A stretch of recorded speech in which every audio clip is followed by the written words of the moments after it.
fantastic day. This tutorial we're going to be jumping into the exciting world of essay writing. In particular, I'm going to explain how to structure a text response essay.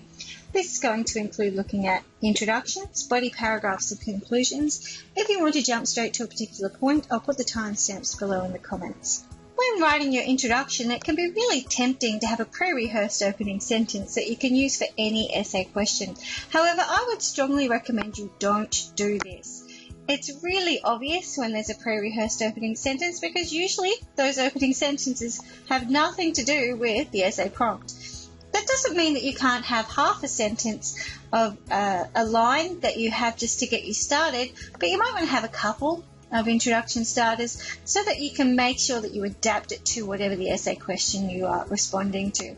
It's really important in a VCE essay that you stick to the topic. So make sure that that opening sentence gets straight to the point, but in an interesting way, hopefully. You also, in that first sentence, you want to establish what the text is, who the author is, and what the prompt is asking you about. You may even adapt the prompt a little bit to make it your contention, but it doesn't have to be in that first opening line. That can come a little bit later. After you've established what you're going to be writing about, you then outline your ideas. These can be called signposting ideas or giving a roadmap for your essay, but basically you want 3 or 4 ideas that are really strong that you are going to unpack in your essay. It's probably best to put these in the order that you're going to explore them. There's no hard fast rule about this, but an assessor's going to appreciate that because they'll know where you're going with it. You can also end your introduction on a quote. Just a quick note, if you want to end your introduction on a quote, make sure you don't end your conclusion with a quote as well. It's a little bit of overkill. Let me show you what this would look like. So in this sample, you'll see the essay question is, Euripides ensures our sympathies shift as the play unfolds. Discuss. You'll see here that the opening line, ancient playwright Euripides, but the next bit is more adapted specifically to this topic. This is to do with our sympathies. And so it says here that he was well known for his ability to unsettle an audience and provoke moral debate. And so that's in link with the idea of sympathies. The next bit, I've established the author, the play, the topic, and down the bottom is where the contention's actually been added in. So in the Greek play Medea, Euripides ensures that our loyalty to each character constantly shifts as the play develops. You'll see there that I have put the title of the play in the second line. It doesn't have to happen straight away. Within the first 2 sentences, though, is good. Contention, I've put at the bottom, and my 3 body paragraphs. While the chorus initially evokes support for Medea's revenge, a sympathy for her is tested when her husband Jason explains the true meaning of his traitorous new marriage. Furthermore, the reveal of Medea's malevolent plans of revenge and filicide leaves us conflicted, feeling mortified and unsympathetic towards the foul lioness, the killer of children, and pitiful for the bereft and destroyed Jason. Ultimately, Euripides' dexterous plot, development and characterization in Medea ensures our sympathies alter as the play progresses. A couple of things I want you to note that make this a really good introduction. It does include some quotations, but those quotations aren't necessarily used there as evidence. They're more supporting vocabulary, I suppose you could call it. Also, put in Euripides' purpose. Making sure that we're staying focused and taking that step back. We're looking at Euripides' views and values, his strategies when he's writing. So we've also included meta language like characterization and plot development. All those things are what lift this introduction from just being an okay one to an A+ intro. You could use some of these introduction starters to get you going. Again, make sure that it relates to the topic you are talking about. If it's one about conflict, or you're comparing one thing to another, like reason versus emotion, or justice versus revenge, this sort of topic starter might work. But if you're talking about Jason versus Medea, or who's to blame, or a love sort of question, this sort of opening sentence might work. It can be handy to have a couple to get you started. Just remember to adapt them to whatever question you have. With body paragraphs, it's really important that you base your body paragraph around an idea.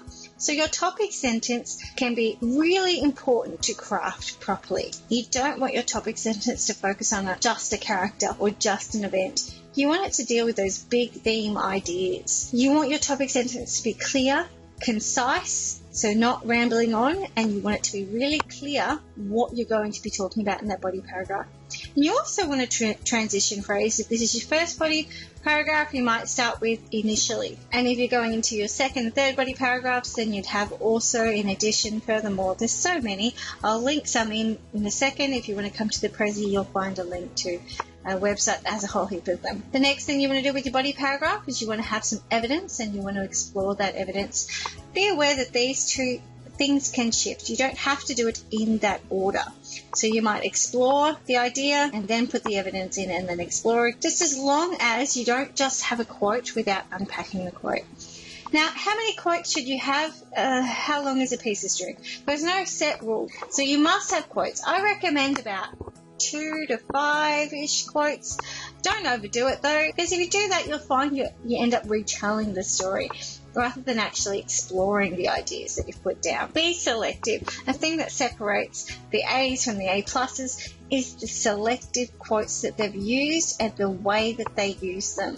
Okay, so you want quality quotes that are exactly what you want them to say, that have been blended in really well, and that are about 1 to 10 words. You don't want whole chunks of sentences. You want to explore those quotes, and when you're unpacking the idea that the quote is actually giving evidence for, you want to use meta-language. You want to refer to the authorial views and values when you're talking about your evidence, and you want to consider the different audiences. A play like Medea, for example, has multiple audiences that you could be referring to: the ancient audience, the modern audience, the female audience, the male audience, etc., etc. So make sure that you consider the different audiences when you're exploring that key topic sentence idea as well. And then you want to finish your body paragraph by linking back. Link the evidence, the different evidence pieces that you have together, but also link back to whatever the essay topic is. This will make sure that you're staying on track and not rambling on. You'll see the topic sentence up here. The prologue and chorus initially amass sympathy for Medea in the play, and this is about the structure. So Euripides has used the chorus and the prologue to get the audience to feel sympathetic. Opening with the prologue, Euripides establishes support for Medea through the nurse, who recounts Medea's devotion and sacrifice for Jason. Describing her as a poor lady, the nurse attests that Medea had a heart transfixed by desire for Jason, which was crushed by his cruel actions. The nurse further highlights her woeful predicament, informing us that Medea is an exile and a bereft woman in a patriarchal society with no home. The entrance of the chorus further strengthens our sympathy for Medea as the Corinthian women establish the mood of the play. You'll note here the change that I've moved from one idea to the next, and I've used the word further there to transition that. Evidence explore, finishing with the link, which ultimately lends weight to Medea's case in the hearts of both the ancient and modern audience. You'll find the transition words here. If you want to know more about meta-language, then go here. And if you struggle with quote blends, then have a look at this YouTube clip. It's very helpful. For the conclusion, make sure that you don't start a conclusion with "in conclusion." It's the once upon a time of essay writing. Just don't do it. It undermines what you've got to say next because you've already annoyed and irritated your assessor. Don't start with a cliche. You want to structure your conclusion with a general comment. So recap the essence of the essay or your contention with fresh words. This might be synonyms. It might be other words you've used throughout the essay but not in the introduction. You're just going to recap basically what the essay was about. You want to summarize your overview. So look beyond your topic sentences. What are the conclusions that you ended up drawing at the end of your body paragraphs, and how one idea led into the next, which led into the next. How does it all tie in together? It's a really good clip that you'll see below in a minute that suggests you use this as your strategy for writing conclusion. When one considers idea 1, idea 2, and idea 3, it's clear that. So drawing those ideas together, not just summarizing them for the sake of it. And then you want to end with a definitive statement. That big picture might drop moment, or as Laura likes to say, the lingering thought. You could even use a quote if you like. But ultimately, see, not cliche, Euripides designs his play to ensure our sympathies continually shift as the drama unfolds. This is our contention, that it's been a deliberate design. While we are initially led to support Medea's resentful thirst for revenge, Jason's sound reasoning and sincere devastation of the murder of his children at the hands of Medea sways our alliance towards the bereft father. While Medea is initially weak and scorned by her husband, her dramatic transformation into an unstoppable sorceress and child killer results in the complete loss of sympathy for the woman wronged in love. In this way, Euripides ensures his audience recognises the multifaceted complexity of the human psyche. So this is our mic drop moment. This is the lingering thoughts that we have. Here we go again, starting with the Laura suggestion. When one considers, it is clear that, so just jumping straight into our summary.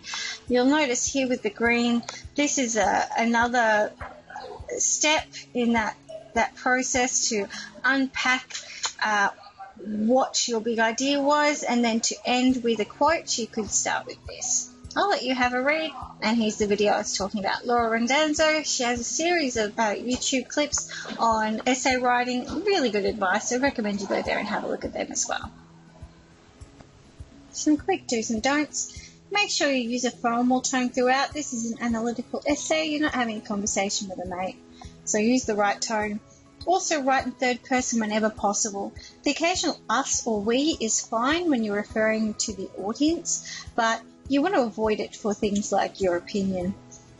Vary your vocabulary and vary your lexical density. Don't have sentences that one after the other that are hugely dense with meaning and vocabulary. Otherwise, it can get overwhelming to read. So break it up a little bit, or even disperse some of that vocabulary throughout. Use an active voice. Make sure that you don't ramble on and go off on a tangent. Stick to an active voice whenever you can. And you want to try and quote from one translation. So if you have a text like Medea, make sure you haven't just downloaded a whole heap of quotes off the internet, because they're probably from different references, different translations, and some of them aren't actually real.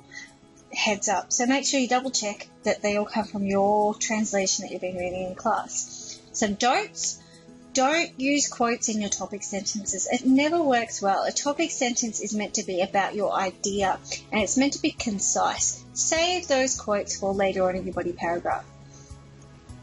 Don't start your next paragraph in your linking sentence. There's a little bit of confusion about this. I need to link to my next idea, so I'm going to start it now. No. Body paragraph should be one idea per paragraph. So don't start your next paragraph in your previous one. Save that for your topic sentence.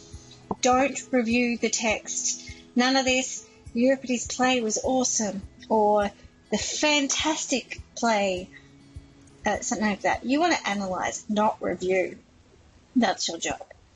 Retell the story. Don't do it. Be selective in the information that you use. And don't have clunky quote blends, such as this quote shows. Stick to these and it should help you improve your writing tenfold. Good luck!